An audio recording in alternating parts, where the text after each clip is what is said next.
ગંભીરા બ્રિજની દુર્ઘટના બાદ ગુજરાત પોલીસે હવે ટેકનોલોજીથી સજ્જ થવાનું નક્કી કર્યું હોય એમ લાગે છે. ગુજરાત પોલીસે પાયલોટ પ્રોજેક્ટ તરીકે ₹2.80 કરોડના ખર્ચે 2 અદ્યતન deep tracker under water remotely operated vehicle ખરીદ્યા છે. આ બેમાંથી એક વ્હીકલ વડોદરા અને બીજું રાજકોટ ખાતે સોંપવામાં આવ્યું છે. આ most portable deep tracker vehicle પાણીની અંદર 200 મીટર સુધી ઊંડાણમાં જઈને સર્ચ, એવિડન્સ રિકવરી, ટ્રેક અને સર્વેલન્સ કરી શકે છે. આ વ્હીકલ ગુજરાત પોલીસને પાણીની ઊંડાઈમાં રહેલા પુરાવા એટલે કે એવિડન્સ રિકવર કરવાથી માંડીને સર્ચ અને સર્વેલન્સ જેવી કામગીરીમાં ખૂબ મદદરૂપ થશે.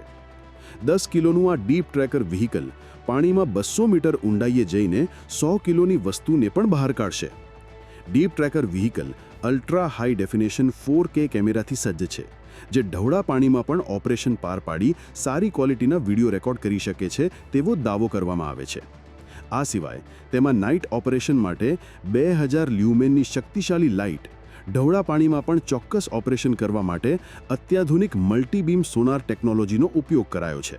તેમજ 360 ડિગ્રી ફરી શકે અને 100 કિલો સુધીનું વજન પકડીને બહાર કાઢી શકે તેવો ગ્રેબર આર્મ છે. તાજેતરમાં ગુજરાત પોલીસને ગંભીરા બ્રિજ દુર્ઘટનામાં પણ આ વ્હીકલનો ઉપયોગ કરી ઊંડાણમાં ડૂબી ગયેલા વાહનો અને અન્ય પુરાવાની શોધખોળ કરવામાં મદદ મળી હતી. એવો દાવો પણ છે કે આ વ્હીકલ પાણીમાં ડૂબેલા માણસો કે ડેડ બોડીને પણ બહાર ખેંચી લાવવાની ક્ષમતા ધરાવે છે.